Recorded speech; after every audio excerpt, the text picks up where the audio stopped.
Riddle me this, Marco. Hmm. What do you call a podcast where one host is missing?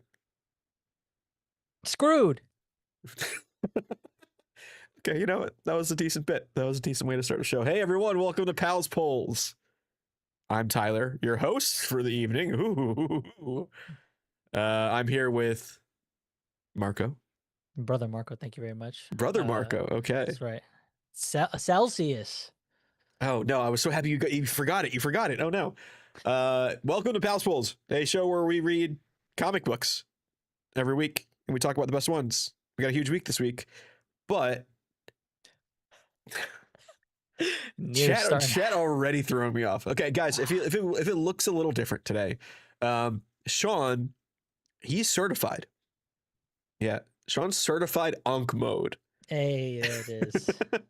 I joke that Sean is an Unk, but he's officially an uncle now. He had to go and his sister had a baby. So if there's very few things that we get Sean away from the show.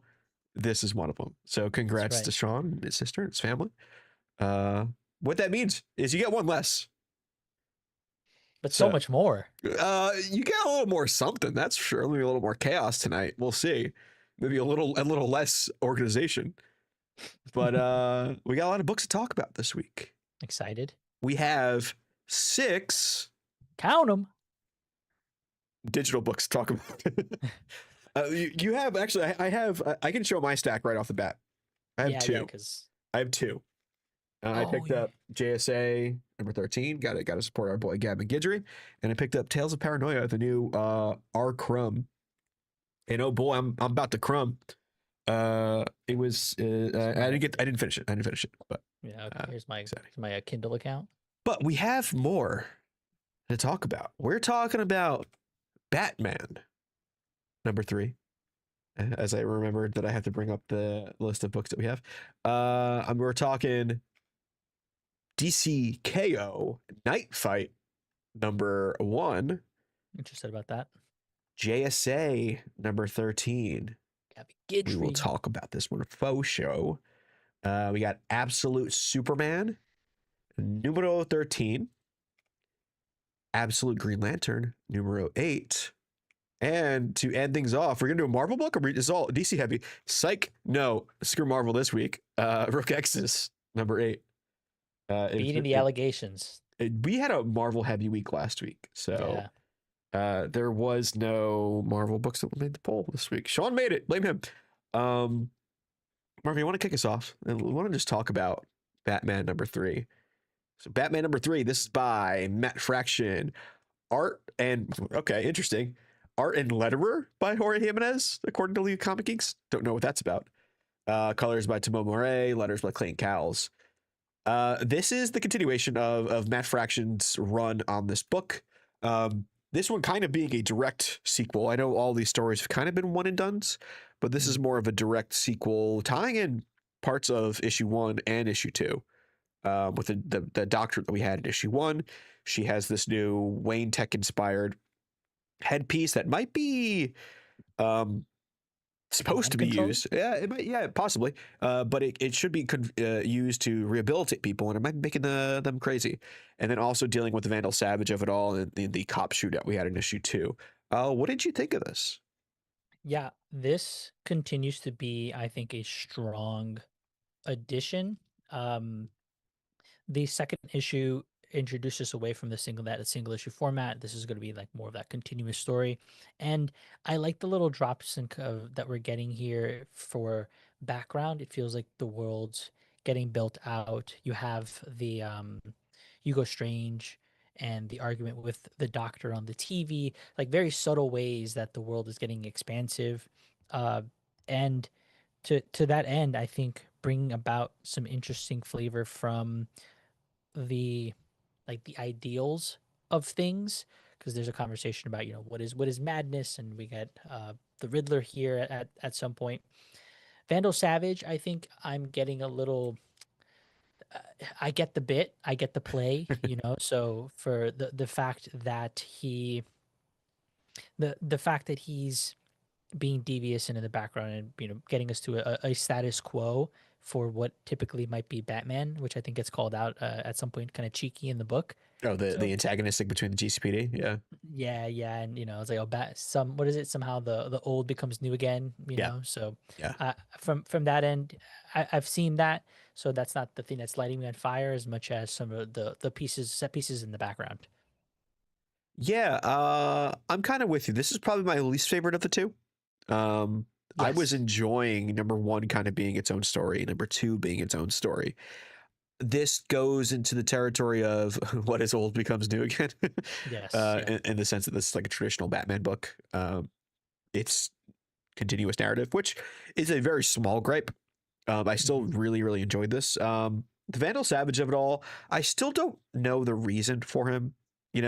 Vandal Savage being the commissioner of the Gotham City Police Department is not a Matt Fraction decision. It was a Chip. It was a vestige of Chip's run, and they haven't really uh, justified why that needs to happen outside of giving Batman a antagonist on the police force that he can punch Sure. eventually. Yeah. Uh, so we'll see where that is. I did pop for the Hugo Strange bit. Joseph Wolf said here. I also Yeah. love Hugo Strange. So seeing him was awesome. Why is he still allowed to be on TV? Is he? Yeah. Is he not well known and well documented to be I not a good guy? I feel like there's got to be documentation of like him wearing the cowl at one point, him going nuts, him being oddly ripped for a big brainy guy. Just in general, putting the lives of inmates at Arkham in potential Yeah, dismay, at the yeah, very least. yeah. But hey, plenty of If people it are builds on a these story. these. Hey, news. They need ratings. Exactly. Little Yeah. controversy, I guess, never hurt anyone, and that's probably the most realistic thing about this book. I thought the Vandal Savage piece. I wonder if it's not as it is not hmm, it is not as easy as it might seem to just do away with him. Sure. Like, yeah, I'm sure you need an in-story reason, and we're probably going to get to that point. It feels like this is Fraction cleaning house a little bit. He's gonna, because we're getting to a point where the GCPD is gonna be antagonistic to Batman again, and so we have to deal with that and figure out how best to deal with that. I'm sure that's going to lead up to that point where he can throw that punch. To your point, Yeah. but it happens, slower, I think, and it allows for him to do other things in the background to the Hugo Strange point, to the part where he's talking to whatchamacallit, to Damien here about, girls and stuff, which was cute. That is Like having their moments. weird. That was a weird moment for me. It was like, whoa, hold Really? on a second. Damien's in college now. I know it says that he skipped a lot of years Four. because yeah, four. So he skipped high school. So this is Yeah. literally a reason to put him into college. It's just like, hold on a second. Should he be thinking about girls if they're college age and he's 4 years younger than them? That's a good point, actually. I did not think of that. Problematic age gap. But hey, versus a billionaire playboy, what are numbers to him? Sure. Oh, whoa. I meant money. Oh, yeah, yeah. Uh, I- but I thought that was a good bit because I didn't expect to see Damien in this. Maybe this is also a reason to write him off the board, send him to school. Oh, sure, sure, yeah. Let him go on his own adventures. But Yeah, but still, I think it's interesting, and especially the bit about you need the softer skills to work through. I think that's for Damien definitely a point of contention. So I think it's cool. the softer skills like history, Yeah, poetry. poetry, literature. Yeah. Yeah, I mean that's kind of what this issue was, though. This issue was really building who our supporting cast is going to be. The first two, it's like Batman issue, Robin issue with number two, and Mhm. this one's everyone else. A little bit of Vandal Savage. We still have Bullock, who's like a private, who's a private dick, and Jim Gordon, who's a beat cop. It brought back Bernard, and I know D'Lo Retrospect is mentioning Bernard here. Bernard is actually Tim's boyfriend that was in a previous I was gonna book. ask. Yeah, yeah. So this is Tim's boyfriend who doesn't know he's Robin, which that's a starting to relationship on a huge lie right there. Whoa, dude. Foundational, easy. Foundational. What do I know about relationships? But I probably wouldn't do that one. I don't think he's been in a lot though. So like I didn't know this. I had to look this up. Yeah, But like it's same. building that up. It's building up an odd fascination that Bruce seems to have with this doctor. Mm, mm-hmm. This book, I was unsure how to read that. How were you reading his fascination with her? A little smitten? Is That's okay. that Good. Yeah, that's what I was getting. Yeah. like because he got distracted during the fight, and Yep. he kind Okay. of like looked like he was daydreaming. He was he's a real yearner, as they say now. Yeah. Real yearning hours for Bruce Wayne. And honestly, that's something I've been missing from Batman comics. Yes. Agreed. Since Tom King's run, his whole thing has been how him and Catwoman haven't been able to be together. And Mm-hmm. like he just can't get over that relationship. And I'm kind of ready for Bruce to move on and maybe be have a love interest. Agreed. Um Agreed. that should be something that I think that's a key part of the Bruce Wayne persona is being able to have that love interest where your Batman has to juggle that. Yeah. Geez, I can't remember the last time we fully got it where it wasn't another person who's a superhero like Catwoman. Um, Grant, right? it was Grant. Even then, though, that was a swerve because the person, what Jezebel Oh, that's Jet right. was evil, you know. That's right. Yeah. But at least we got a little bit of it there. And to be fair, I mean, it looks like this one's gonna be evil too. So Uh, watch her last name be like Tetch or something. She's sure. Mad Yeah. Yeah. Hatter's like daughter or some shit like that. Granddaughter or whatever. Yeah. Oh God, the idea that he procreated. Jeez.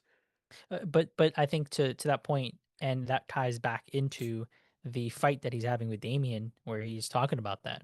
So I that's the parallel that I drew is that he's crushing a little bit, Sure. and Sure. that's maybe going to be a point for the book, and I think it's interesting. I think that's definitely something to what you're saying. We haven't seen in a while, and so I'm excited for that. If that is the way they go down with that, cool. Yeah. So we didn't get an issue 2 from what I remember, but issue 1 we did have a little bit of Alfred, and he shows up here again. I don't know what the hell's going on there. It hmm. Is Was he in his head? we don't have a confirmation. I think Matt Fraction says it's not AI. That much we know. But he's like solving things. Like doesn't he solve a riddle for Batman at one point? Right, yeah, he does in the car. And Yeah. it's only when there aren't other people around. Yep. So is it like Is it his Tyler Durden situation? You know, like from Fight Club? mm, well, I think maybe part of that fascination with that brain tech stuff that the girl has, Oh, maybe there's something there where maybe he's been probed because it's Wayne Tech stuff. Somehow, she's been messing with whatever, and maybe there's some convoluted way to get to that point, or at the very least, he's looking at that and seeing like, hey, can I solve this? Can I fix this in my brain? interesting. I'm viewing it as a coping mechanism that we are seeing, Yeah. and then Batman's not seeing. Uh, like he doesn't Oh, physically see Alfred, but it's him thinking as Alfred to cope sure. because Right. he needs that soundboard, that sounding board. I'm not entirely sure what to think of it yet. I'll have to see. I trust Fraction to be able to tell me, Yeah. but it's definitely a good little wrinkle that is intriguing for sure. Into Gray says Alfred is AI correct. That is the only thing it's been confirmed not to be. Right. So it's not AI. It is Jimenez draws it a little AI, especially in issue 1. It's a less so here, where it almost looks digital, like a digital ghost or like a force ghost. Yeah, that's what Hayden I call that. It's Alfred's Jedi Force Ghost and Oh, okay, secretly a yeah. Star Wars crossover. Yeah, Well, I can wrong see that. publisher for that. Yeah, All in all, I really enjoyed the issue. It didn't light me up like the other two. It still I thought was very good. it's a slower issue, and I think Yes, yeah, it's meant to be. We got the action packed stuff. The what I think is always a great introduction into taking over a run. Do a one and done, maybe max 2 issue story, so that you can set yourself in the world, get comfortable, and then you start to slowly seed in the things that matter for your run.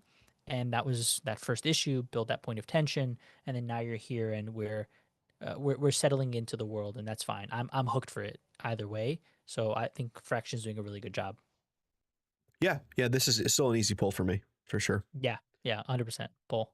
All right, let me see what the chat's saying here. Let's go through a couple things here because I know we had a super chat. Lucas, the Heat Wave, upping his VI PAL subscription to 11 months. One Hey, more for a year there.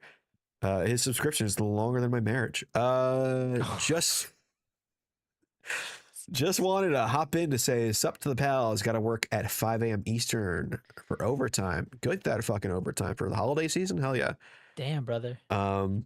And Rook was pick of the week. Amazing X-Men and Speed Racer were also great. I didn't pick up. I didn't finish. Oh, I didn't get to Amazing X-Men. Did I you? gotta get Speed Racer. I have to download it. That's the good thing about digital, though. Ah. Sean's not here. We can say the good things about digital comics right now. When you forget, you don't have to be pissed off at yourself. I'd be like, oh, that's right. Yeah. Let me do it in the background. Downside of digital, money doesn't exist. I just hit It's that one, buy one click. yeah, Buy with one click. Yeah, and it's just like because I bought 2 issues at the shop the other day. I was trying to get the Ice Cream Man card deck. They didn't have them at my shop. Ah, damn. But it was like that'll be $10. And I'm like, 2 issues with $10? What the hell is going? Yeah. Like that doesn't exist when I'm clicking a button. I'm like Which is why I'm bad with money. fumbling the paper around. You said 10? That's two Well, fives. I was like, what? Yeah. Yeah. So other comments here. Near, sup Tyler? Forgot to mention congrats on the pardon by the press. Hell yeah. Some bitch. Entertain me with the $2. Bat suit that becomes invisible. Batman Beyond, eh? This I love when writers make weirdo bat suits. Yeah, sure. It reminds me of like movie tie-in action figures where like the suit never showed up at the movie, but all of a sudden Batman's got a snowsuit you could buy an action figure for. He's got Scuba Batman that you can get. There's the invisibility tech, which I thought was a little over the top for this, but I think if this is what Fraction wants to do for this version, cool. I'm for it. I like that he's incorporating gadgetry. And that was something that, he has said he wants to do more and is a fan of in general. So if he's Yeah. having fun, I can feel that through the book, even if I do feel like a whole invisible suit, you might as well just be wearing that like during your regular, There's got to at be, all yeah. times. I mean, he's fighting the Riddler, so he probably didn't need too many offense on that suit. He's fighting the Riddler. He just sneak up on the guy. I guess so, yeah. Why do you need a stealth suit? Like, who are you fighting? Croc. Maybe I get it because maybe he smells you. Oh, that's your word about scent?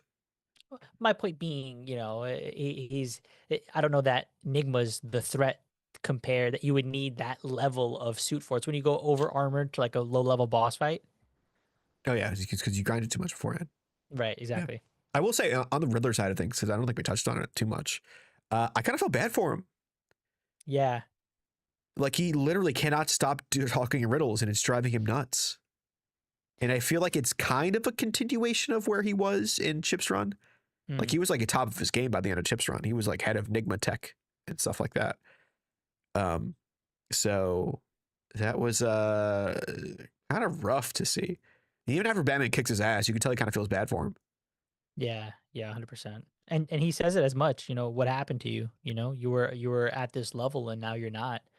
So it's interesting to see and this is obviously meant to clue us in and wink at that head, brain, whatever thing that woman's working on. So interesting. All right, so let's check out the picks here. So Batman number 3, 71% say pull. Pick of the Nice. week 17. Did by read 7, pass 5. That is over 90%. Good ass numbers. Yeah, that's big. That's big. Y'all like Batman or some shit, huh? Jeez. Easy. Patrick say, hey Tyler with a Mexican Coke. Yeah, I need a little caffeine if I'm gonna host. I gotta, get some syrupness in my throat. You know what I mean? Oh, I wanted to shout out, who was it? Christian Perez. What's up, guys? Was cool bumping you Yeah. online on the DCKO panel, Tyler. Yeah, Officially Christian, not a what's up? lurker. What's up? Congrats on losing your lurker status. And now, I because did it. there's a couple Christians in our chat usually too, so I wasn't ever sure if you actually did show up, because there's so many Christians that show up. But now I can put a last name to it. Cool. A username to it. Yeah, exactly. MP, it's fun to read the main Batman book again. Been a long time. Sure, sure. One of the main Batman books, huh? This is the main one though, Marco. It's Batman. Yeah. What about Batman? Bat Batman with a Batman hyphen. Hush. Oh, God. We'll get to that next week if it comes Yeah. out. We'll see. But we can also talk about a different Batman book. After everyone make sure they subscribe on YouTube if you haven't. We're on the road to 6,000. Thanks, Slides, for reminding me how this works. We're really close, guys. We're at what, 5,928 as of this live recording. Do it. So if you got grannies that have YouTube accounts, looking up crochet patterns on YouTube, slide on their account, go on their Roku, just do a little subscription. Low button press. Little button. They're like, oh, who are these handsome young men on my TV? It's fine. It's cool. Oh, George Soros. What? Granny going, oh wow. What? I don't know how you got to George Soros from this. Hold on. You mean George Soros, who backed the? Oh yeah. These things are going for like $200 on eBay, actually. Oh, I was just telling my girlfriend that you got one. Yeah, I got lucky because I'm live outside of the city. Anyway, subscribe to us on YouTube, channel memberships if you're feeling a little special about it, and Patreon, where we do newsletters. I do a new video newsletter. I've had 3 of them so far, so you can check that out. Nice. I talk about my favorite things since we last chatted on that. Marco, you do all kinds of stuff on your newsletters. Some I do. data analysis stuff. I every month is a new kind of flavor. Next week. Next week is mine, and I will be talking about Neon Ichiban. Actually, I had the beta. I had access to the beta, and now that it's out live, I think it kind of is perfect timing. So interesting to see where it is and where it's gone. I want to still try to figure out how to use it because it had some issues. And funny enough, if you watch when you watch it, I had a glitch like as I was working as I was and you using recording it. this? Yeah. So Interesting. yeah. You should send that to them. I talked to there's a whole conversation there, but I talked to one of the rep guys because he happened to be in front of Danny's table at New York Comic Con, and I remember that.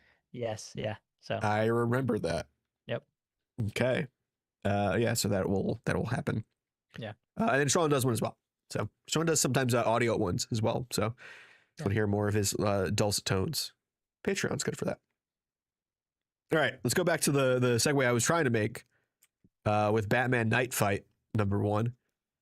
This is a DCKO tie-in, kind of explaining after DCKO #1, where Batman gets ceremoniously knocked off the board. This shows that he had a contingency plan, and this is that, because his plan might not be going according to plan. So it's kind of sending him. We don't really know exactly where it's sending him. Even at the end of this issue, we don't really know what's happening. All we know is that this apocalyptic tech that he has in his suit is sending him throughout, I guess, the multiverse in a way, possibly like near futures where his Robins have become Batman. Yeah. And what that's like. So this one starts off with Batman being sent to a future where Dick is Batman, which is a future we've experienced in real life. But this is by Dan Mora on art, with Joshua Williamson writing it, colors by Chiona Farrell, and letters by Tom Napolitano. This was interesting. Right off the bat, I was kind of thrown. Same. With it's Batman in his like, it's not even the Hush suit. It's like this classic Dan Mora gray and black with the yellow utility belt. I was like, holy shit, what era are we in? Because this shit looks good. I loved the way Dan Mora drew that. But like, it really is Williamson right off the bat stating his MO for who he believes Batman and his relationships to each Robin being. quite literally. It even shows like how Batman breaks down the idea of who each of these things is. I think he says, uh, Tim is the brains. Yep. Uh, he says, Dick is the Jason, leader. Jason's the what is the the muscle? rebel, the The rebel, rebel. the rebel. And then Damien as the heart, which I was like, huh. Yeah. Hold on. No, it, my initial thought was, hold on, I agree. But I was like, no, let Williamson cook. I want to see that issue. Because presumably we'll have to understand how Damien is the heart while going into the Batman 66 territory. Mhm. So I don't know. What'd you think of this one? The intro threw me for a loop. I think it graded with what I feel like Batman thinks of his sons, and Mothman says TMNT Robbins. It feels, yeah, it feels conflicting with what I think Batman feels about his kids. Like, I think he definitely has a soft spot for these Robins and for the history there that they're intertwined with. But this was uh, a little corny. I love Williamson, but the sorry we beat you here. You trained us all too well. The Damien going, "You're safe now, kid." It felt a little silly. Until we got into the actual later stuff, then I understood it was meant to be a point of reflection. Meant to mirror what the dynamics with these other characters were. So it worked from that sense. But this was fine. I don't think I think it's meant to be necessary reading at some point, but I don't know if I necessarily feel like, oh, I'm not running to this. This was still good, but I mean, it's got Dan Moore in art, so you can't really yeah, knock it at fair. all. Like at minimum, it's going to be good. Yeah. Uh, but I like this. I think it's smart to take Batman off the board for this event, Mm, especially because Batman can become a Deus Ex Machina at some points. And when the event seems to be focusing on Superman as the POV, you kind of want to stray away from it. So that gives Williamson an opportunity to kind of like put Batman somewhere else, tell a Batman story because like Williamson, as he did a little bit of he had a small short stint on Detective Comics, but I don't think he's really put his stamp on Batman yeah. specifically. So I am kind of curious to see what that take is here because this seems to be his kind of thesis on who this character is and who these Robins are as well. And I think it is smart to also deal with the just get Dick out of the way. Mm, Like we know what that Batman's like. We've seen it. Let's see. Sure, this gives us a future where we got to live with that even longer. hmm. And Dick kind of got to really go into his own as Batman. And the fact that he's just this merging of Batman and Nightwing with the Bat Tower, which is literally Titan's Tower, but the T turned into a bat. And then there's that bit which I really enjoyed, where Batman says Dick did the one thing I could never do, and that's trust people. Yeah. And I Yeah. was like, yes, that actually does make sense. Like even Batman, yes, he has a huge ass Bat family, but he keeps so much shit from them, and that Yeah. becomes a tension point. So Dick being able to be like, no, I'm gonna have Cyborg teach these Robins. I'm gonna have Raven and I'm gonna the Titans pretty much help me out in this, and that's how I'm gonna run Batman. I thought that was a really cool way of viewing what Endgame Dick Batman would have looked like. Yep, agreed. The That was a cool way to build that alternate world. I think if it had just been it were mirror versions or we're a jaded version, that would have not gone far enough. But I think to that point, yeah, seeing the way that the Teen Titans integrate in this potential future alternate version was really interesting. And I want to call it the art. Dan Moore is always great about everything that he does, but the colors and the design choices on the bat logos, the designs. There's a moment where you split the panel or you split like the Batman running at each other, and it's split down Yeah. the middle, and you can kind of see one looks like it has the cut edges of the Nightwing. The colors are the same as what Nightwing typically does. So there were like little moments that kind of alluded to each of who these characters are individually, even though they're representing other characters in this near future. Yeah, yeah, I thought all the stuff was really fun. I think Dan Mora is like the Batman artist, really. Like every time he draws Batman, I'm like, yeah, no, that is exactly what it should look like. Yeah. Um, and there's some that page I didn't pull it because it's a double pager, Yeah. but that page with the way he does paneling, that was different for Dan Mora for me. If you could show it on the iPad, it was a little Yeah. more erratic and less cinematic. Try to put it like in the middle of your screen if you can, Marco. Let me see if I can. We got the smaller towards cover your face, hide that mug. There we go. Yeah, so there's a lot. It's a lot of paneling for Dan Mora, which I think is atypical, but it lent itself to the freneticism and the back and forth these two were having. They were matched really, Yeah. and so it's just them knowing what each of them's going to do. I thought that was really well done and different. Oh, that's interesting. That's cool. It almost looks like a little mini bracket in and of itself, like in Sure, that yeah. fight. I It's mean, like that's what this cascading is. down. Yeah, This yeah. event is still a DCKO event, so it still follows that kind of narrative structure of one-to-one fights. And I did like that the through line as well that Williamson, it was subtle but weaved, was when the mother box was pinging, because it's still part of the fight. It is activating that omega energy. It's still working in Good the point. background. That's Yeah. the thing that's tying this together. It's like, oh, that's right. That's right. This is the piece. It feels separate enough where it's its own kind of world, but reminder, ping, ping, ping, ping, ping, ping. We're still we're still touching on the DCKO stuff. Obviously, it's in the title, etc. But thematically being shown and represented, I think was a real strong suit. So what you're saying is Batman's still going to win DCKO?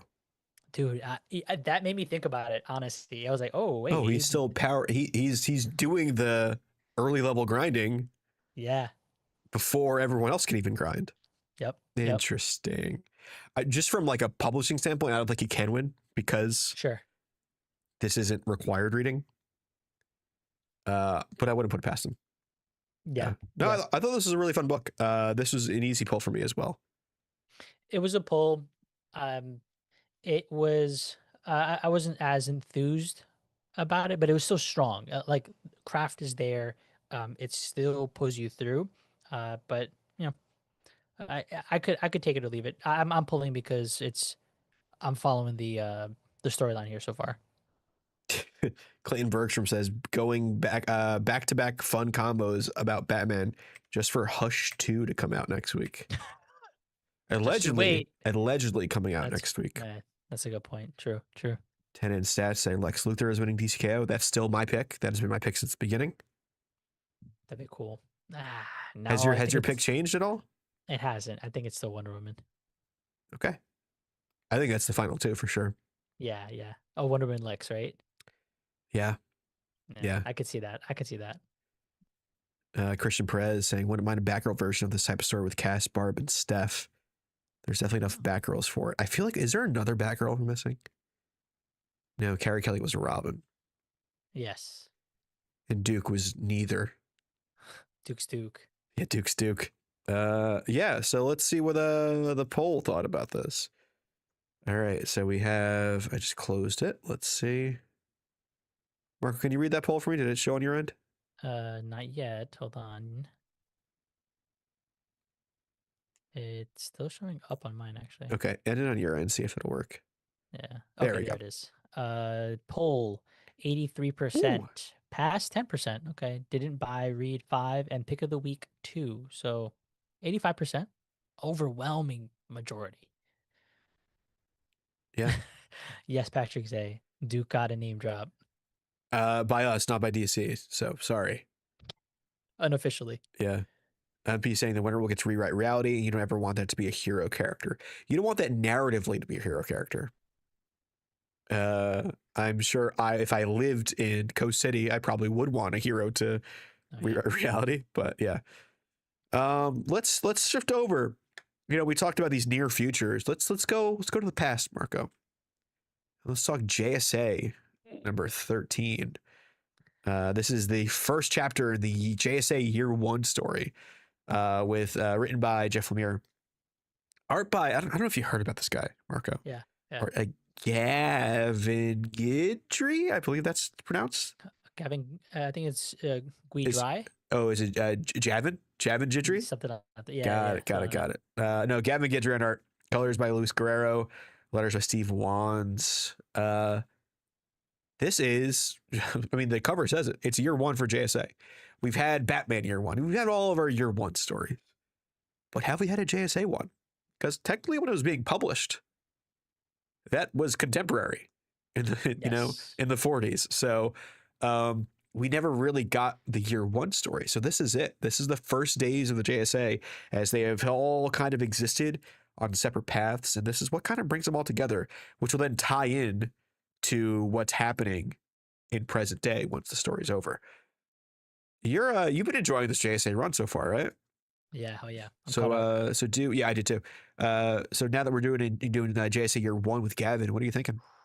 I love it. I already found pages. I'm gonna message him and be like, hey, Oh, you this like, I want this, I want this. I want So this. I want reading yeah. this was a shopping list for you. That's all it was, Got dude. it. I'm just Okay. like, ooh, that's gonna look good. To the extent where I was looking at some of the Hour Man, I'm like, does he do the thing, or is the shadow of the mask kind of done in coloring? Like, how does it? He sent me. So this was so much fun. I love these types of heroes. They're the older version of these heroes. They feel like they're inspired by pulp. Our man, taking his pill, and he has, Miraclo.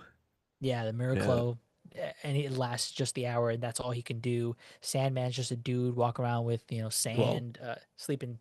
Marco, if you take a pill and it lasts longer than a couple hours, you just Four, consult four, four. you should Yeah, consult a physician. So that's yeah. right. That's right. So there's just a pulpiness to these heroes, and it very much feels like this is reflective of that era, of that time, and which is meant to be, right? It's Yep. a year one story for these characters in particular, and so getting to see all of those individual pieces, for people who probably aren't as familiar, and I was thinking this similar to Legion, where they're kind of making that return to the public consciousness for DC readers in this new kind of world, that this is the perfect time to be doing that. You set up what they are for the present.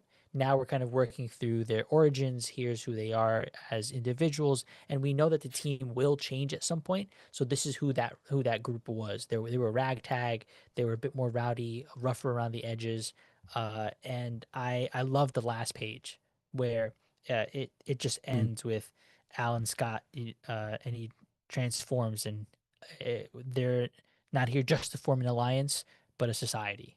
Cool. Hell Yeah. yeah. I think that, sure. I think to give context, the end of the previous issue brought the Spectre, and Yes. he has something that's affecting the present, but he's like, oh, but it goes all the way back to the past that we need to learn. So this is I guess that. Right. I think this Gavin had a hard task in this book, Mm. in that a lot of these original JSA characters are blonde white dudes, or like dirty blonde, or light brown hair. Everyone Yeah. kind of looks the same based on like who these characters are. They're not in costume a lot, and it is dated wear. So I don't think that's an easy task. I think Gavin did a great job at it though.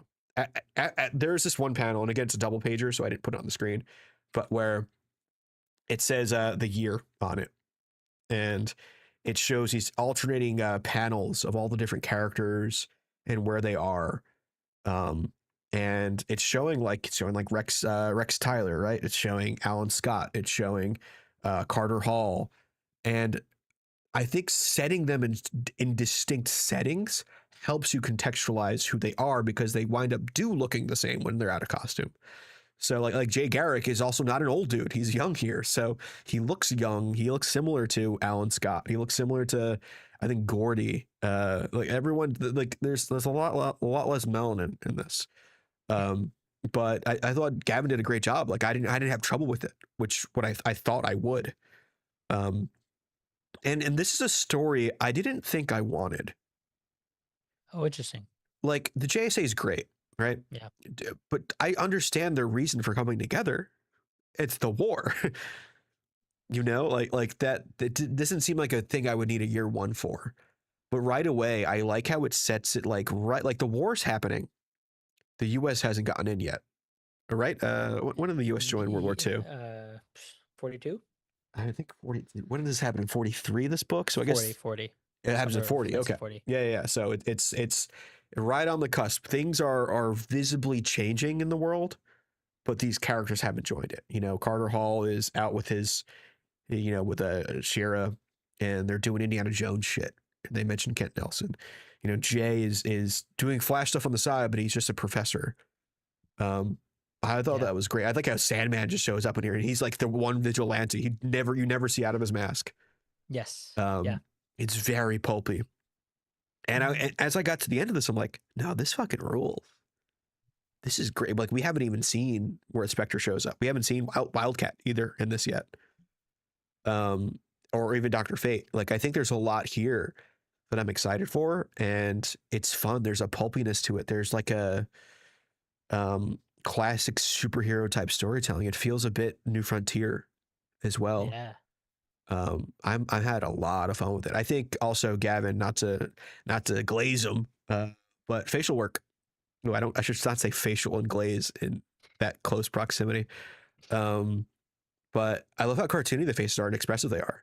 Yeah. 100%. You know, there was that dinner with Gordy and Alan, where you can see how like upset this dude is. Yeah. Just by He's facial. stressed. And like there's that page and I pulled it. It's literally like just slivers of faces. Yeah. And they're both Eyes. white dudes. So like it using the distinctive backgrounds to distinguish who is who in this back and forth. Yeah. Yeah. I thought it was really well done. And like using the almost like a cinematic way of like the camera angles, like how over the shoulder type things to narratively display that. I thought it was great. It's great stuff. Subtle little movement between the panels. Yeah. Yeah. One super nitpick. Who's on colors here? This would be Luis Guerrero. Luis Guerrero has that thing, and I know this is my little bias, but in some instances, there were like almost like there was a hint of what would have been a bit of waxiness It's on a face. I for me, uh, I prefer when Gavin's colored flat. yeah. I think that looks best for my tastes, and so that was one thing I noticed out the gate. There were just subtle little moments of that where I'm like, all right, not my favorite, but that is no fault. That is personal taste. Yeah, no, I'm kind of with you there. I do like when Gavin's stuff is super flat as well. Yeah, But I also like flat colored stuff across the board more. exactly. Yeah, Yeah, that's so just my taste. right. But a little bit, there's a little bit of it here. I think in that scene I mentioned too, like there's adding a little bit of form and like it's the lighting with the coloring. Yeah, Like how the guy's cheeks are lit up and you can see the roundness of his face that is adding dimensions to the art mm, that if it was just colored flat you wouldn't get, but it's give and take. You lose some, you get some with a yeah. decision like that. I still thought it looked great. This was almost my pick of the week. Sorry, it was not my pick of the week, but it was very, very close to being it. Same. I'm curious what it might be. Also, Gavin, if you listen to this in the future, if not, I'll just ask you at some point in the Discord. But when you draw Our Man, the shadow, and there's just one particular page, actually just one particular panel. Put it up here. This one right over here. Put it closer. Oh, there it is. There it is. Yeah.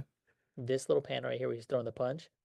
I was sitting there looking at it, being like, did he just draw the fist and like the cape and the shadow, or was there an actual form behind that and then he inked it? Like, how does that work? Oh, So, when you can do that to my brain, that shit tickles me. I love that. So I'm gonna ask him about it at some point. I like when Our Man's cool. He's always He's cool. What are you talking about? he's underrated. I think. I Sure. think a lot of the JSA guys are underrated. Oh, they're so cool, dude. Like They're so what cool. was the bit here with Adam Al Pratt? He's like short stack McGee, just Yeah. totally just destroys a bunch of Nazis and who's this guy? That was a lot of fun. Yeah, if you guys haven't been checking this out, I definitely think you should pick it up. Even though like Gavin didn't draw the previous stuff, I think the previous stuff is also great. That's Or Diego Telegui. Ortelegui. Yep. Yeah. That page turn where it turns out it's Nazis. Rad. Like that we're Well, kicking ass. We're kicking Nazi butt. sure. Yeah. That was a cool As page turn. which should be the case across the board every Right. time, everywhere. Yeah. DG Swamp. This was my first JSA comic and I loved it. Hell Man, yeah. Cool. you're join for the ride, dude. This is gonna be a lot of fun. And if you have the time and the disposable money, go back. The previous two arcs were awesome. Yeah. The other thing about JSA that I think people you don't realize it until you start getting into JSA is how much of it is drama. Yeah. Like sure, like Avengers will be, like, oh, Thanos is about to destroy the world, all that stuff. You'll get a bit of that, but the good meaty stuff in a JSA comic is like two characters who like are having relationship trouble. A Mhm. character deciding, I might not want to be on this team anymore. Like that's where the meat is to me. It's the interpersonal conflict, and we're getting the origins of that here, which I'm really enjoying. Yeah, yeah. That's meat and potatoes for the JSA. Yeah. It's the drama. The superheroics are there, but the thing that keeps you around is just like, shit, is what is the consequence of this action? Like at the end of this, Gordy's dead. Like Yeah. cool mystery. Oh, and I love when they call them like mystery men. Yeah. That's like that old classic, old timey kind of superheroes. They weren't quite superheroes yet. Mystery men, Yeah. men of mystery and adventure. Love it. And Gavin, while you were drawing the Rex Tyler Industries backgrounds, I hope you were thinking of me in a totally normal way. Better have been. Yeah, exactly. Yeah, so there's easy pull for me. Yeah, easy pull would have been pick of the week, but another book that's coming up. And you know what? A lot of you did not pick this up. Maybe you're waiting for the trade. I hope that's what it is. But 53% didn't buy a read, 37% pull, pick of the week 7%, and pass 3%. What is that? 44? Not bad. I would say, I mean, just based on the chat alone, there seems to be a lot of people deciding they're going to pick it up after this Sure. discussion. Yeah. A lot of people are saying like, do I have to read the first volume? No, I This think is you fresh. should. I think you should if you can, especially since that'll be out in trade first. But I think this is great. This is a good compact comic, I think. Ooh, dude, I saw the new Frontier compact. That boy was thick. Yeah, It I was like bet. King James version. I bet that was. Who was that alternate cover you had on? That's Jorge Corona. He's been doing a Oh, bunch of nice. alternate covers for the JSA stuff.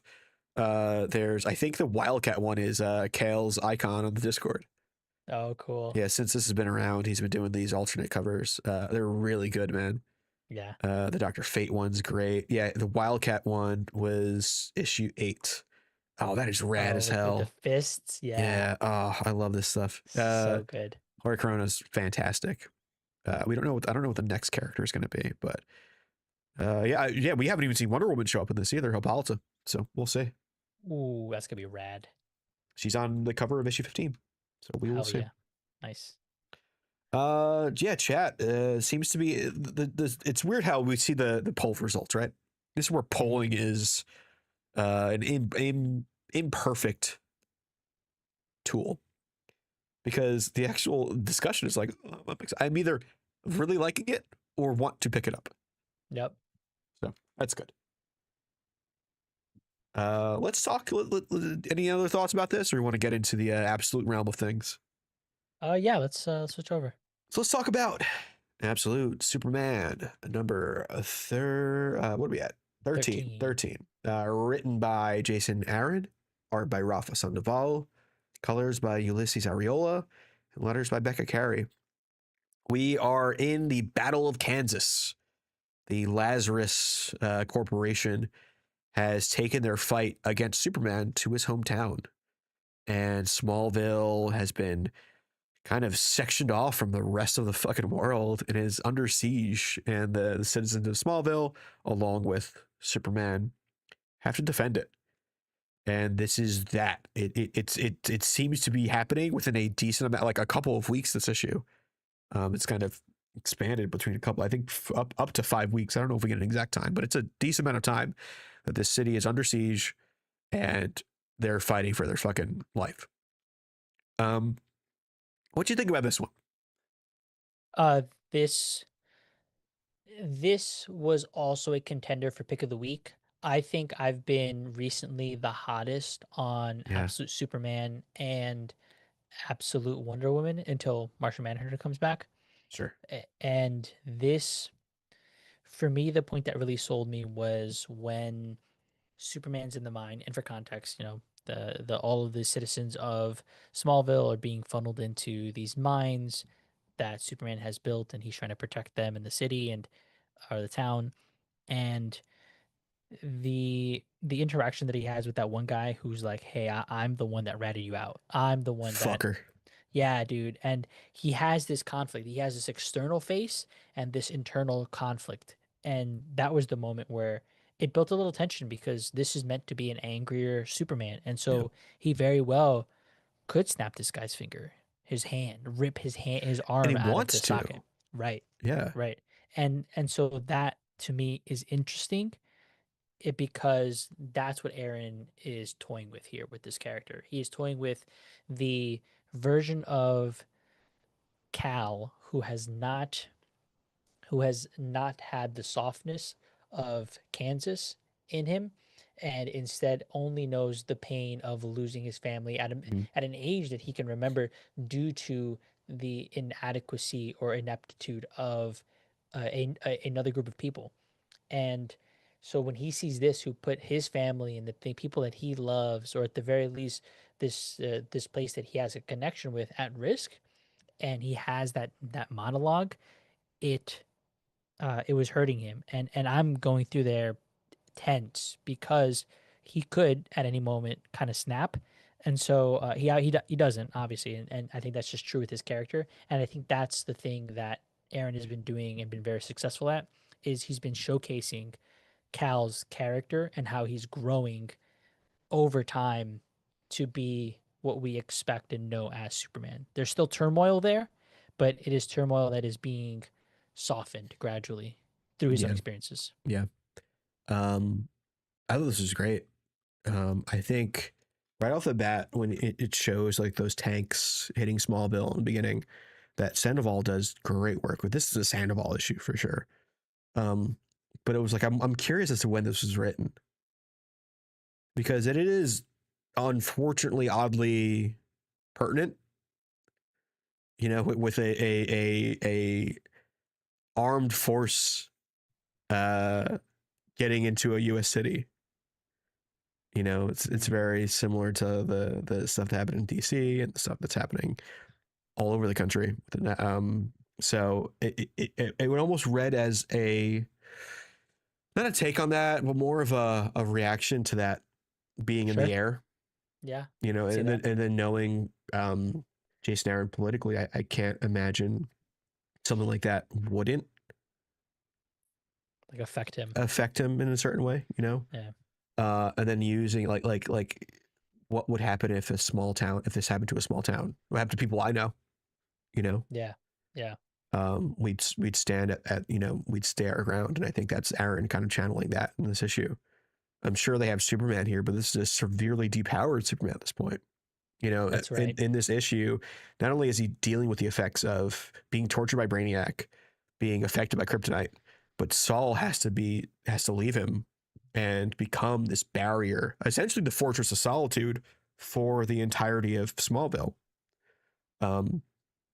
And I thought it was really interesting. I thought it was a really interesting take. And then it's also like that kind of classic Superman story. It's like what's a day in the life of Superman like? It's that Sure. except was pulled out. He's tired by the end. he's constantly having to do everything. There's a moment where Lois, I think it was Lois, Mm-hmm. tells him like he needs to, rest up, and he's like, I can't. Gotta burn out. Yeah, yeah, and that's unfortunately what happens. And I'm really interested to see where the story goes. Um, because this, like, people are joking like constantly, like, yo, Darkseid must really hate Batman to make this version of Joker. This version of Superman is getting fucked too. You know, Yeah, it's hard. not easy. It is not as strong as Prime Universe Superman, and he's dealing with a lot more at one time, and he's inexperienced. And I think that really that underdoggedness is compelling. Um, because I want him to, like, this is a Superman who not only didn't he loses his family, he loses Krypton, but he gets stuck in space for most of his childhood. Hmm. He doesn't get the Kansas, Smallville childhood. He gets there when he's pretty much a young adult, like not much, younger than where he is currently. So he's been through a lot, and this is just more of that shit being slung at him and having to deal with it. And I think it's super compelling. I like how this version of Lois too is showing more Loisisms, like that whole bit where she's trying to speak to the outside world because they're kind of been locked off from the rest of the world, and she's Yeah. doing like not a report but yes a report, just an audio version, um that can be sent out. And this whole thing, like, she's typing something up as well. She can't spell, which I guess is a Loisism as well. um that's been constant throughout her history, I think. So it was nice seeing the her and Jimmy are kind of forced to deal with each other now, Yeah, even though yeah. they come on this from two separate factions, really. I feel like it's a little tongue in cheek that they're getting to that point. I think I've called it out in the past. I forget what issue is it, like 3 or 4, where Lois is inspired by Superman, by Cal to write up her own report and break protocol, and I understand the function of that, but it feels uh, a little too obvious on the nose, and so for that it doesn't always like land for me. But I understand the function, right? We're trying to get these characters to where they need to be, to where they're more emblematic of who they are in mainline. And so from that end, from a story standpoint, I don't know how else you do that without being so straight of a line. So to that end, at the very least, I think seeing their interactions is entertaining. Whether or not I see too much of the sauce being made for that, the The I think the other sauce, not thing, the sausage. not right, the Just the sauce, sauce. Got it, because got it. Because it's yeah, red, yeah, yeah. like the red son of Super. Well, 'cause Yeah, we're yes. still cooking here. We're still simmering here. We're not we're Sunday not fully sauce. cooking. Yeah. Right, right. And then the thing that got me for sure was when Soul gets taken over by Brainiac, because there's that moment where Raj is Yeah. like, "Oh, Brainiac's doing his own thing." I'm like, "Oh, interesting. Okay, maybe he's back at base and they're preparing some more, whatever." And then you start to see the text boxes change. I'm like, "They got my boy. They got him, dude. Absolute Brainiac is rad as hell. He's a villain you'd like to hate." Yeah, and also like not super overpowered like he is in mainline. Yeah, That you don't really like. It is an unknown what this absolute Brainiac could do. And then once the Sol crystals they turn purple, I'm like, oh fucking hell. yeah, yep. Like Superman's real weakness is purple and green, apparently, just across Alternate the colors. board. Yeah, yeah, yeah. He hates secondaries. Um, I thought this was fun. I think that Aaron is really telling a huge story here, but he has a story that he's telling. Like like there Yes. is an epic happening here. And Steve Canaris calls it here. He likes that Cal is a novice because Bruce and Diana feel more accomplished. I'm with you. This Kal-El, Clark doesn't exist. This is just Kal-El, and he deals on gut a lot. Saul is kind of Mhm. there to guide him, and now he's lost his guardian angel. He lost his Jiminy Cricket, and I don't know what this Pinocchio is going to do when he doesn't have that guidance. Because then I think he might lose his shit a bit coming up. He's more inclined to make a mistake, I think. Yeah, yeah, And but that's good tension. That's good yes, storycraft, right? yes. And like now the training wheels, presumably if we don't get Soul back, the training wheels are off. And that's interesting because now he has to navigate this world alone. Maybe that means he falls deeper in with Jimmy and with Lois, which if that's the direction that goes, all of this is good storytelling. Yeah. This is a pull for me as well. Not my pick of the week though. This was almost pick of the week for me. Ooh, we're God, really edging out to figure out what our picks of the week is going to be. interesting. Only two books remain. Only two remain. Oh, Yeah, and that poll from Marco. Let's see what see what we got. Wow. the crowd is thinking here. I just saw, Oh wow, Jesus Christ, 42% of you said pick of the week. And you know what? I don't blame you. I get it. that's a This is rad as hell. big pick of the week percentage. Pull is 32%, 74%, almost a 3/4 of the audience positive notes on this. Didn't buy a read 21%. Well, 21. 21 and pass 5. Wow, man. Yeah, MX Mothman said earlier, when what is it? The soul being separated and then hacked hurt me. Soul come back, fight off the bad AI. Yeah, and to feel that way about an AI character, a Okay, all secondary, right. I know you can feel for AI. is just proof that Nope. Aaron does. How do I mute you? How do I mute you? Yeah, Patrick, you're right. 21% of y'all tripping. Pick up this book, and if you're trade waiting, I get it. I don't pick up single issues. That's what keeps the comic going. Just Wolf says this is probably my favorite issue of the book so far. Wow. And the other night says, to be honest, I just forgot to get it. Hey, he pulled a Sean. It happens. You Happens to the rest of ran to the us. shop, but he just picked what Too your eyes excited. saw. Get a pull list if you can. It No. helps with situation. No, all right, okay, Sean. Yeah, fun stuff. So let's leave the Absolute Superman and go into Absolute Green Lantern, which was your pals poll pick. Oof, say that Pals 5 poll. times. Pals poll pick. Okay, fine. I guess you can just do it. Whatever. Yeah. So I you guys gotta, voted this one.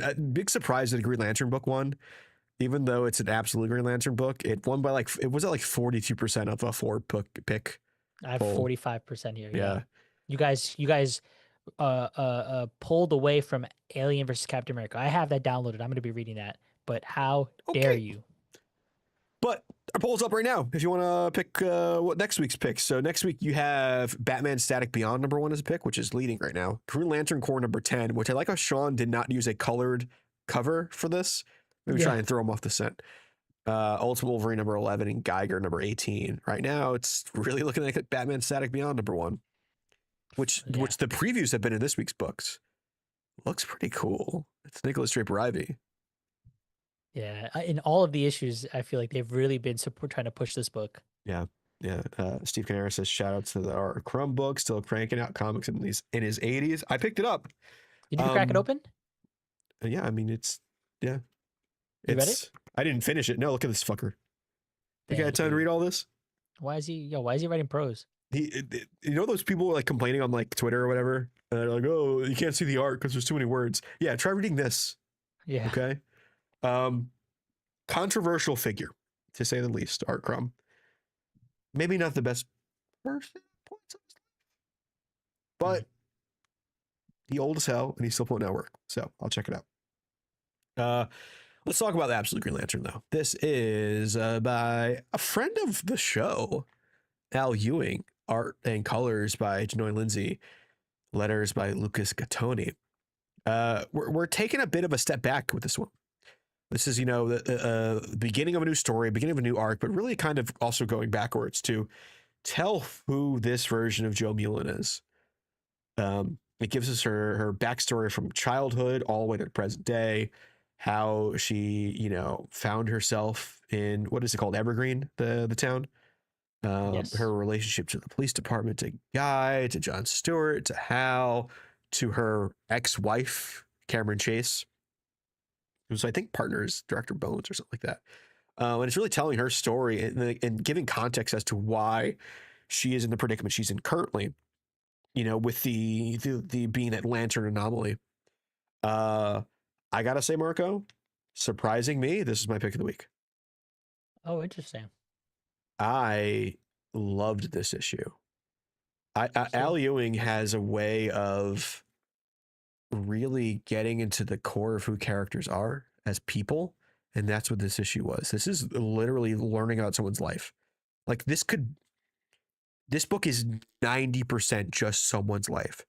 Their life dealing with their father, dealing with trying to find their way in the world and with a job and trying to find a way to stick up for yourselves and values, and then ditching those values and making mistakes and fucking people over. All of that just cemented in a single issue I thought was masterful. And still having the panel framing of the different color um, lanterns to depict moments in emotional spectrum in this idea of the spectrum of color based on the emotions of happening in that moment, I thought was really, really, really well done. And this book is, I think, slowly creeping up as one of my favorite Absolute books. this was pick of the week. Wow, double. Okay.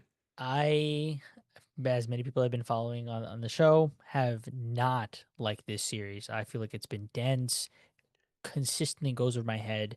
This was grounded. This was Yes. grounded, and this Yes. was Al Ewing telling a story, like you said, about mistakes, what that means for the emotions that you have within this, and how that affects you.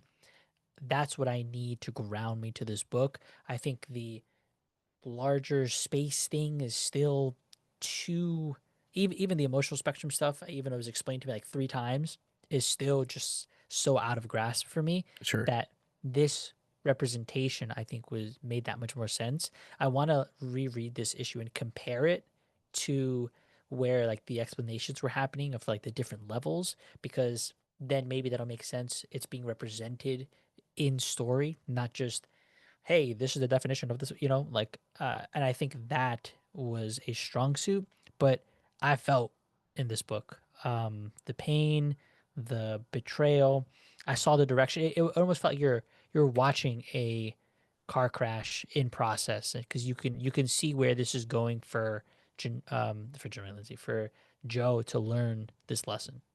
Yeah. And, when I talked to Al about it near Comic Con, which you should check out that interview, I think it's a good little 15-minute one. He talks about how he's like, yeah, I'm purposely keeping you in the dark on a lot of this. Yeah. I want you to read an issue and then that recontextualizes the issue before.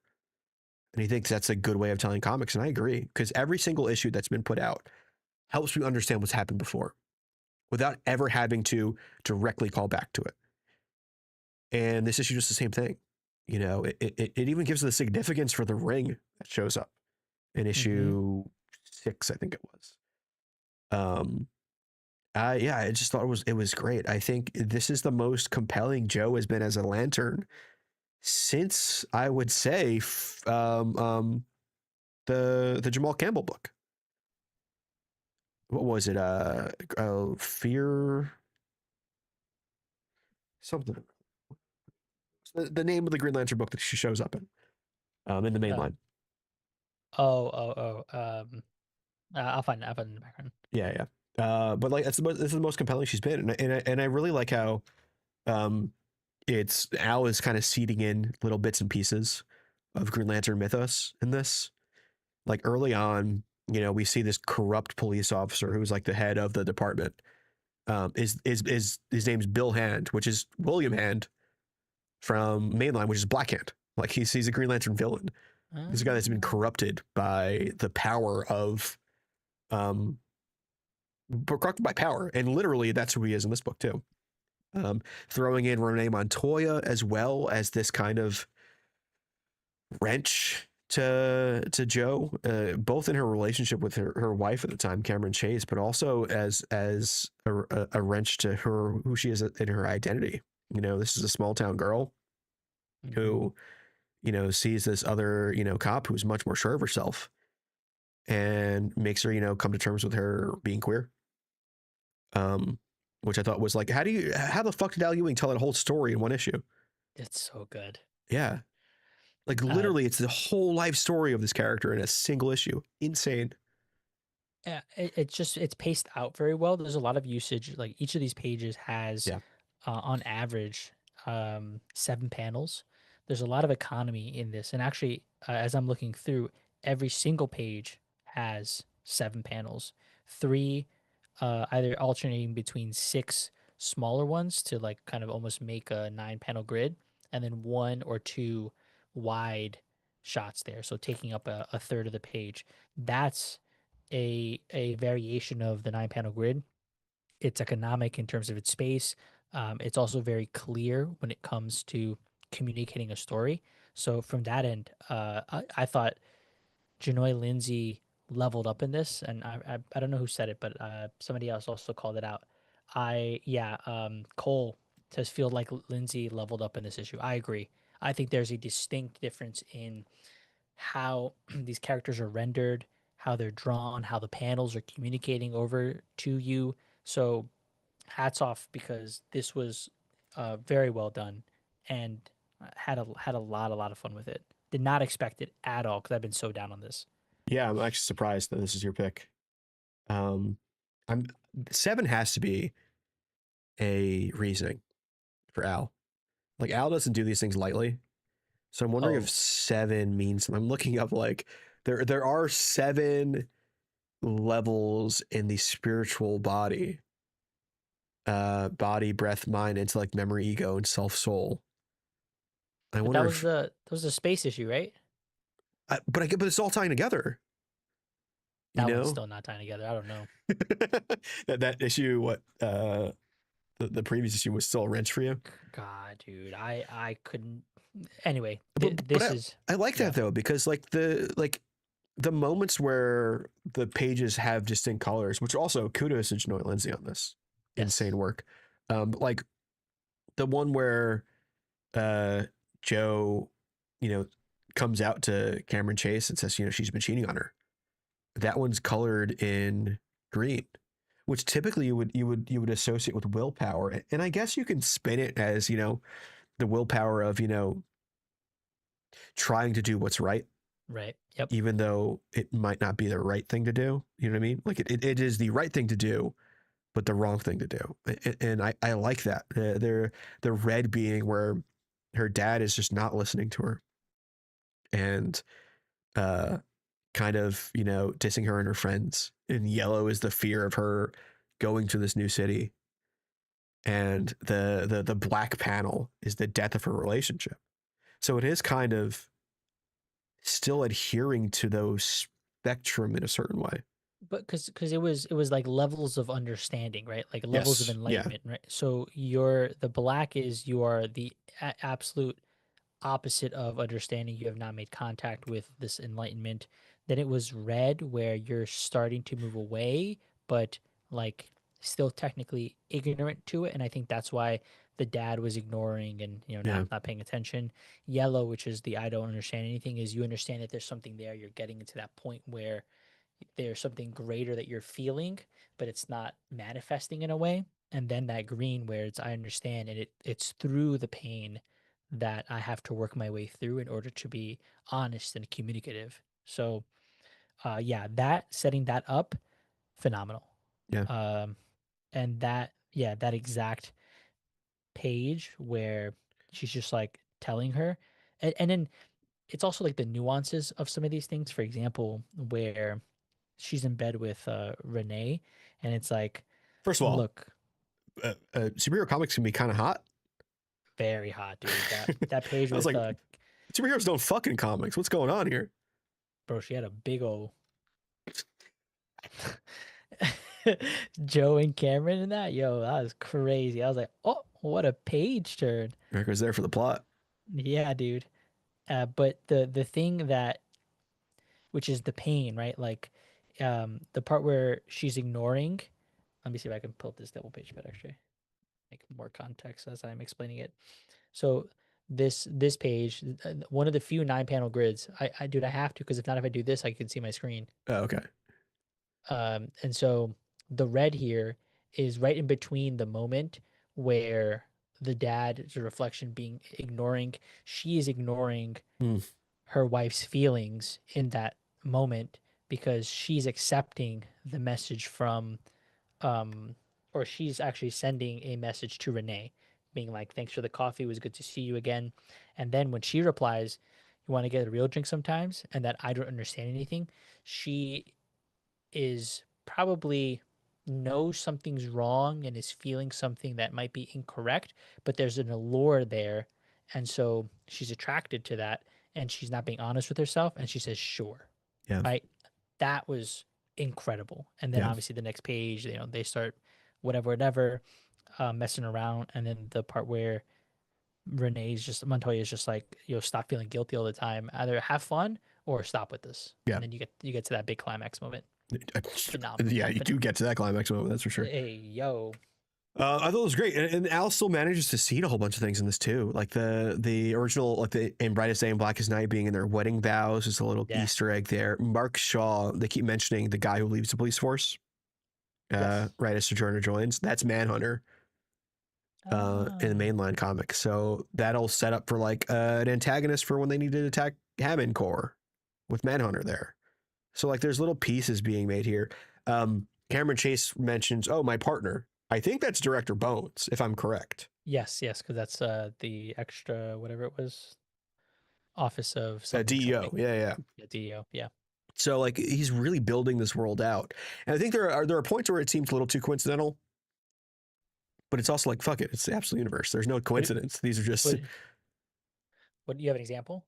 no, just the fact that like everyone is showing up here. Like all of our Green Lanterns happen to be in the same town. But like they're making the world, so who cares? Well, but if you think about it also, they're not technically Green Lanterns. They were just present at the event. I guess And so. it just, Yeah. Yeah. and it's just the characters that we're experiencing. Yeah, I love this. That was great. I'm sold for this book. If this continues to be what it is, I'm back in. Were you I in ever? there was like some issues, maybe like I want to say between 3 and 5, where I was like, oh, okay, I can kind of see the progression here, and then lost me. Hayden's Hideout says Director Bones, Comics Pals mascot. I think we have 3 mascots officially, right? Wildcat, Paul. Director Bones, and Paul. Yes, Yeah. yes, that's right. Yeah. But yeah, easy pick of the week for me. Let's see what the chat's saying if you want to close that poll too. They're talking about fucking snow bunnies. Guys, not that show. He's not even here. We can't make that claim. Let's see. Steve, Absolute Green Lantern. Pull 34%. Didn't buy a read 33%. Damn, third of you guys. Pick of the week 23%. Yep. And pass 10. Okay. yeah, it's gonna come out. Steve Canaris here saying all these absolute books feel like they're getting started and more importantly, getting more interesting as they go. I feel like they can all go 40 plus issues except maybe Martian Manhunter. No, fuck it. Dennis can't figure it out. No, let him cook. Let him cook, and then he's done. That's it. Get him off the get him out of the kitchen. And then I want to also shout out Raccoon with Bev, a member for 3 months as a Comic Pal sidekick. Happy to catch y'all live. Green Lantern is my pick of the week. You know what it is, homie. Good ass book. Thanks for the support. Also, thank you to entertain me with a $2. Absolute Green Lantern isn't for the young. Typical Tyler Marco. Thank you so much. I don't want to know what typical Tyler Marco means. Just good not for the banter. young. Not for the young. We're not. No, we have a little explicit tag, right? No, we don't actually, because I think that limits your reach. Fair. Yeah. No, that seems pretty positive on this book too. Yeah, I'm having fun with it. I'm having real fun. Haters says the sheriff isn't here to police the outlaws in the chat. We're the Wild West, baby. What would you be in that context? I would be the bank robber, like got the mask, get on the horse. It's like I remember the name, Marco. I'd be the guy. Oh, I know what I'd be. I'd be like the guy a little crazy. He's in the shed, like right outside the town area. Who's like sifting for gold, and he's got like one gold tooth, and he can't see his eyes because his eyebrows are so big. He's got a bit of a whistle when he talks. Tyler the Prospector. Yeah, exactly. Yeah, I'd be Miner 69er. Hey, there wait, it no, is. hold on, no. It's wait. the Miner is ER, not OR. Because that's. And I'm not for the young, like I said. Jesus Christ, I gotta stop hosting this show. Tyler likes that hard ER. Jesus Christ. No, it's OR. No, wait, no. ER. I am pro ER Yeah. here. Yeah. Yep. I'm gonna shut up now. Don't clip that.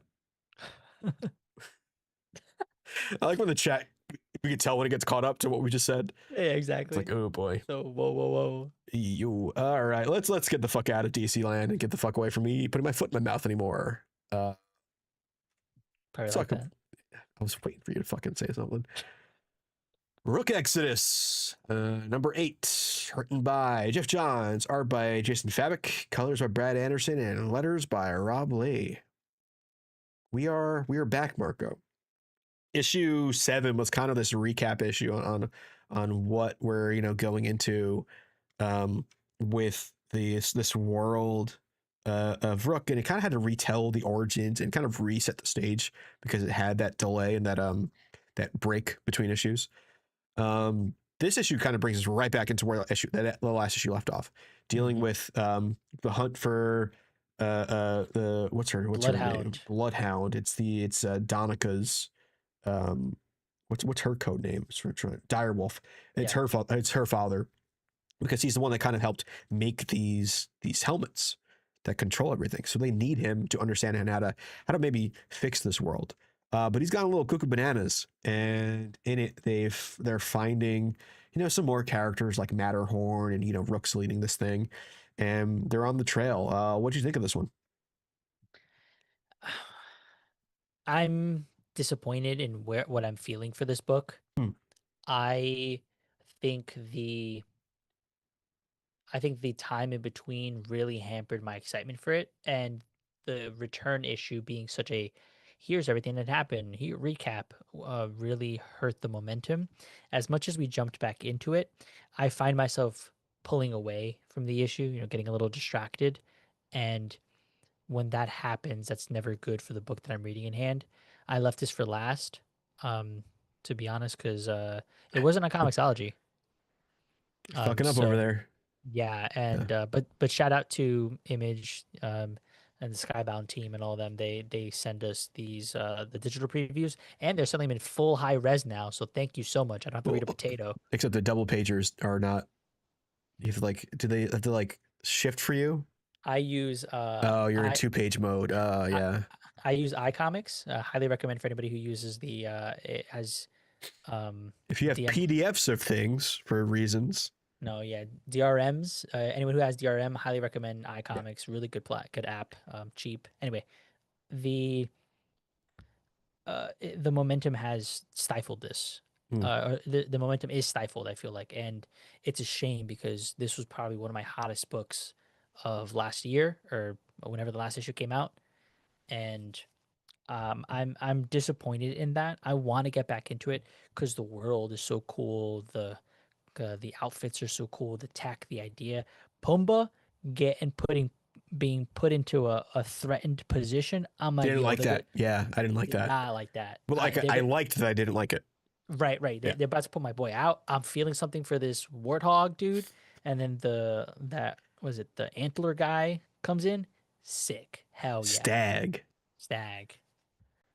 So Cool. I'm kind of the opposite of you, in so much that I agree with the previous issue. I think the previous issue was a misstep.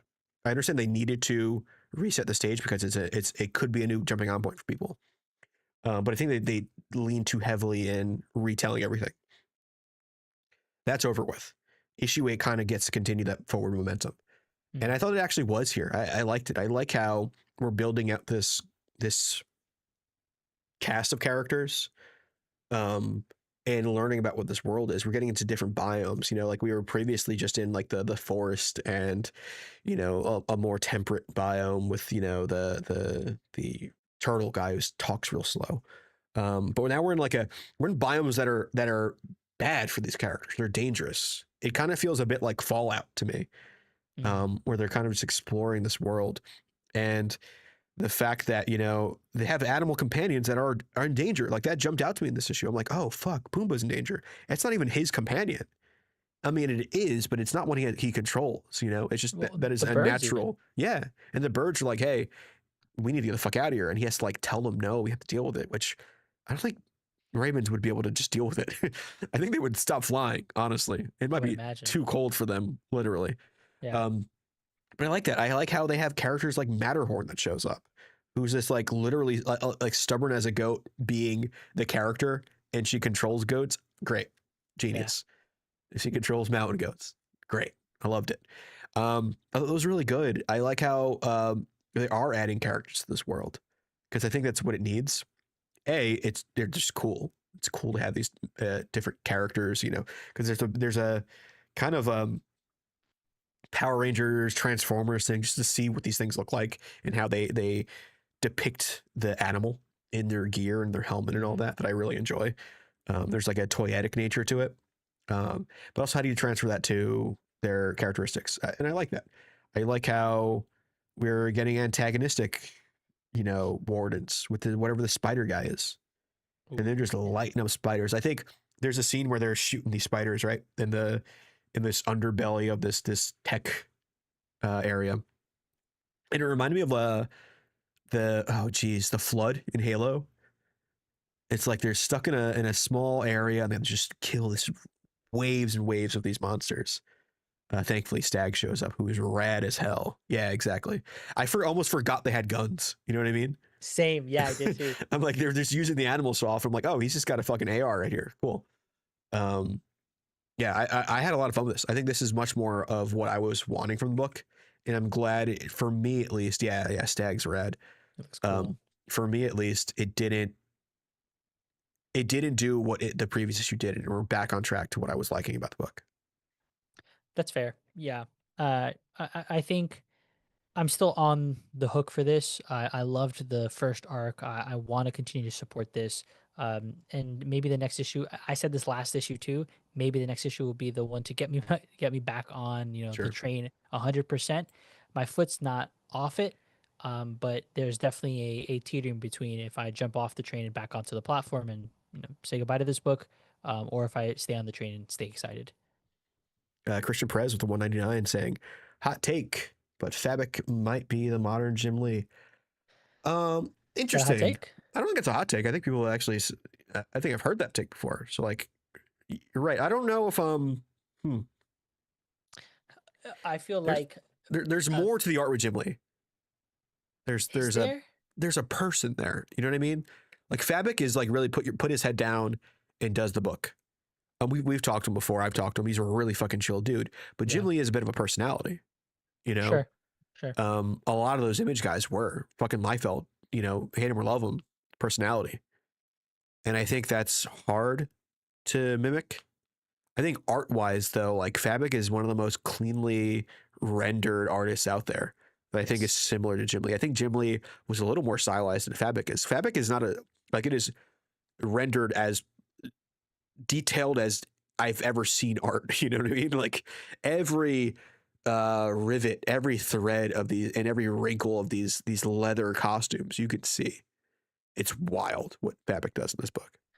I think to your point, he's Fabic is another highly rendered artist.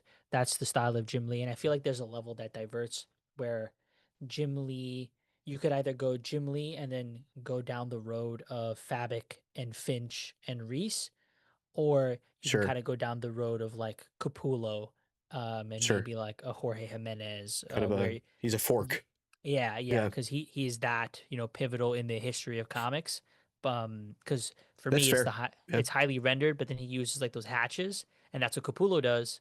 But he's not as maybe not as highly rendered as a Finch or a Fabic.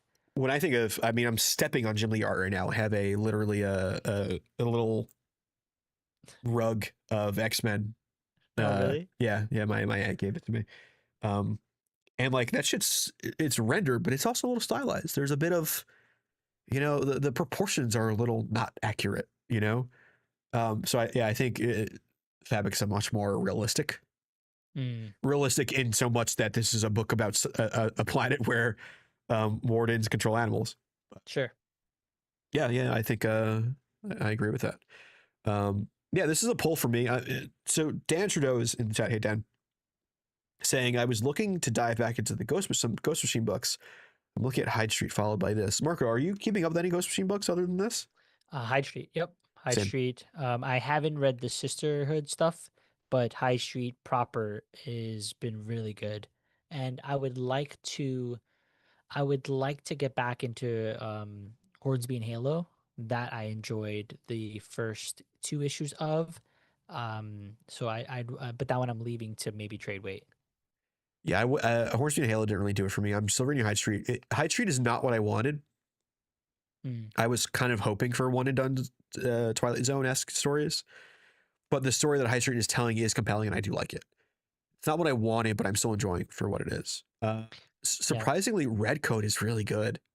I couldn't handle the It, character. it gets its stride, and it really knows what it's doing. I think Brian Hitch is doing career work in that book. Oh, Hitch So is a good one. yeah, I would. Oh yeah, that's true. I would definitely recommend Redcoat. I'm reading Geiger as well. Rockefellers. I don't think people talk about that book enough. Tomasi and fucking Manipul. Manipul. Gorgeous book. Yeah, it's just they don't really come up in the show as much, but I am keeping up with them, so Yeah, I'm excited. yeah. I feel like there's pockets of it. It kind of depends the flavor, but Yeah, yeah. I forgot about what is it? I feel like Geiger have dropped. I think it got to a point where it got a little too repetitive. I'd like to catch up on it, but for me, the biggest things that are getting me excited are Rook and Hyde Street. sure. Yep. Yeah, Uncaged says I need First Ghost. That shit that's gotta drop, dude. Bouncer's too busy writing those kids books. Yeah. Let me end this poll. Let's see. We got Oh, damn, didn't buy or read 55%. A lot of you guys hopped off the train, or actually, I saw a few people say that this is a trade weight. sure. Poll 27%, pass 9%, and pick of the week 9%. Okay. Nice. Roger Hernandez says I dropped all Ghost Machine books to save money. I get it, dude. Damn. I get it. Yeah, that's fair. Yeah. Uncaged says you can get Hornsby and Rockefeller's trades for cheap. Yeah, they should have the first trades out for sure. Yeah, Yeah. 100%. And Roger Hernandez follows up. Rook is the only one I'm reading in trade. So, And I think the Rook hardcover just came out, like the deluxe hardcover came out this week as well. That giant, kind of a goldenrod yellow looking yeah. cover. Tempting. You know what I saw in my shop Six too? issues, bro. I saw a compendium of Terrifics from DC. Oh, cool. I'm so tempted to buy it, man. Yeah. I just don't have the money right now. I'm just not like a big like I don't care to have it like I can see in the back of your screen right now Batman and then the Green Lanterns. I just don't care for it. I don't care that Yeah, I that's know on you the don't read shelf. Green Lantern. You're a fake fan. Uh, that aside. Jeez, I had to reorganize this. Oh, did you? Yeah, Uh, I rehung up my art. Some of it, like the command strips, died on me, so I had to redo them. oh, you do command strips? I do command strips. Yeah, I'm lazy. Oh, dude, like come in. I'll nail you into the wall. I'll nail it into the wall. Hey, Sorry. yo, big pause on that one, but I am touch star, so we can see. We'll see what we can do. I got my Danny Warren Johnson, Doctor Doom up there, which I'm just like super proud of now. I was up, and I looked at it. It has the date on it, 2018. I was on that train since the get, guys. Come on, Bro, let me see if I have it here. No, I don't have it. Watch me get out my Daniel Warren Johnson Star Wars fanzine, okay? Oh, I have that too. The Luke one, right? The I Or have the fighters, the oh, the ship one. yeah. Yeah. I got my Chris Somney Green Goblin. I got my Tom Riley Sabretooth and Mystique over there too. Damn, I gotta get my art on the wall so I can flex. I just my coworkers I finally sent them the podcast today. Now that I left, I was like, you could finally see this. Oh, that's And so funny. literally within 5 minutes, one of my coworkers clips one of the last one we did, because I say, yeah, I played hooky today to go, and he's like, caught you. I'm like, God damn it. Oh shit. Yeah, but No, too late. yeah, I'm out. Skadoodle, I'm out of here. Bye. See ya. But hopefully I'll have a little more kishish for New York Comic Con next year. Oh, no, I'm gonna be missing half of it next year, so No, we save need it. to hit up another con next year. I'm only gonna be able to do half of New York Comic Con, so Why? I got 2 weddings to go to that weekend, Oh shit. and like they're like direct cousins. I cannot miss them. So Oh, I might be okay. a Thursday Sunday type of year for me. We gotta do Baltimore. I feel like that's the closest. It's relatively cheap. I really want It's to go in to Chicago too. I think we could have some fun in Chicago. Dude, this is the year. You know what? It's in the budget. I gotta play. I gotta figure that out. I gotta plan Get that us to out. 6,000. We need to go out to Chi-Town. Any That's right. Chicago heads here? I'd be curious to know, anyone in the chat or any listeners, if C2E2 is a gettable con for them. Like, is it easy to get to? Nice saying San Diego Comic Con. San Diego Comic Con's a weird one for me. Yes, I want to check it off as like a bucket list, But but that's my it. interest there isn't really. It's like I want to check it out. I want to say I went, but my interests are like Heroes Con. I would love to go to Heroes Con, Baltimore. What's the one you always go to? The indie one. SPX. SPX. Yeah, I'd like Always to a good check out time. SPX. Yeah, That's fun. not Damn, dude. SPH. Don't Google that. Um, Now I have to. Yeah, on Kate says I'll come to Chicago. Hound too. Yeah, fuck. Hound would be. We could probably get to go there. Yeah. The, we could probably. I wonder if you can figure it out with maybe split some costs with Gavin or something if he's doing if he's on the road. Dirk is always on the Oh, road, that's dude. true. I think that We might be a more local one for Dirk though. So That's fair. Yeah. Texas for Hayden. Does Texas have any big cons besides their government? Sorry, living out this week. Can't help it. I don't know. Dude, can't wait to live out this weekend. Oh, you're putting the lib in libations this weekend, aren't you? Yeah. Big Texas Comic Con, San Antonio. Big Texas Comic Con. What goes on there? They only have giant size issues Yeah, it's a and treasury maybe editions. Pop Culture Con. I don't know. Awesome Con in DC is getting bigger and bigger. Neon Knight says. MegaCon in Orlando is getting pretty big. Oh, I hear about I that do one a hear about lot. MegaCon a lot. Yeah. Adam Freeman mentioned it, maybe. Yeah. But every year, because I watch a lot of Disney vloggers, but they usually hit up MegaCon as one of their videos because it's the Orlando one. It looks like I'm starting to recognize people there, like creators and stuff, Oh, really? on their list. I'm like, oh yeah, like MegaCon last year had some good people. I think MegaCon's one of the ones Ghost Machine goes to. Yes, that sounds right. You're right. Yeah, so yeah, they definitely have people there. Oh, it's a Fan Expo one. Okay. It is. I think it's like the Fan Expo one, because yeah, comic creators they had Miller, McFarlane, Casada, Snyder, Jimenez, Tinian, Capullo, Jock, Otley. Like it's a pretty decent. Oh, I have family in Orlando. Maybe you can crash with them. Oh, interesting. Little Huh. Kunalana family reunion. Yeah, dude. He cooks so good, dude. A pernil that's been sitting in the oven for like Oh, 8 hours. that list is for the upcoming one, Marco. Oh, is it really? Yeah, and that's only what's just announced because it's in March 19th to 22nd. Oh, that's not that far. Honestly, that's a good time to go to Disney World too. Is it? Yeah, it's off season. Oh, hey, Ryan Otley, Carr Andrews. I could ask him. I Tinian's could ask Kari Andrews. What prompt did you? No. What prompted you to write that? No, yeah. He's using the other thing that we had before AI, that digital photo bashing. That's what he was using. Sorry, it's like a I joke. proto photo collage kind of thing, right? Yeah, which unfortunately looks a lot like what AI puts out. So sucks to suck. Yeah, we're just vamping at this point. Marco, you don't have a physical list. We have no stack to go to this week. No, not Guys, not for throw me. numbers out there. You won't have an answer though. So if you want to write 6, 7, and 21 and 69 and 420 in the chat, feel free. Throw your favorite numbers out there. If they're problematic numbers, I'll call you out on it.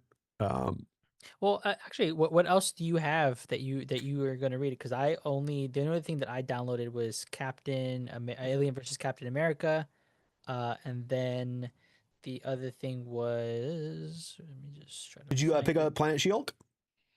That was the other thing I'm gonna grab. Yeah, Planet She-Hulk, Stephanie Phillips. I did cut a couple of the Age of Revelation books. I'm down to, for this week, I'm only picking up Long Shots, Binary, and Amazing X-Men. That's right. Avengers is this week, Moon Knight's this week, Amazing Spider-Man's this week. There's like a lot of Marvel that I actually picked up. And Cheetah Cheshire as well. Oh, sure. Yeah. To kind of round out the DC side. For me, it was Planet She-Hulk and Amazing Spider-Man. I'm tempted to go back to issue 1 of Amazing, but I don't know quite yet. What do you mean? To go read it. Why? Amazing. I don't know. Wait, like Amazing this X-Men? run? Oh. Sorry, Amazing X-Men. Just to catch up, just like to see. Yeah, where no, you things are should. at. You should. Yeah, you should. I heard good things about that too. I mean, no, I read it, but like I've heard other people say it's good. Yeah, yeah. Amazing X-Men was probably the standout. But yeah, I guess that's the show. I don't know what the topic is. We have a guest this week, right? Coming up for the main show. Yes. This week we'll be talking to Adam Freeman. So it will be it'll be a good time. He's very smart about the things that he talks about when it relates to the industry. So he's also very exuberant He's fun. individual. He's fun. Yeah. He's cool. And I would say also keep Wednesday the 19th free, guys. Oh, I gotta book that. Don't yeah, book it, but also we're not saying who it is. We're We're leaving not that. saying who it is. Yeah. But be there 6 p.m. We'll put an announcement out. I need to get a calendar invite over to this individual. Yes, this individual whose name might have been said today. Who we? Who? I don't know. Oh, I don't know. oh, Yeah, you definitely got was. you got homework to do. Yeah.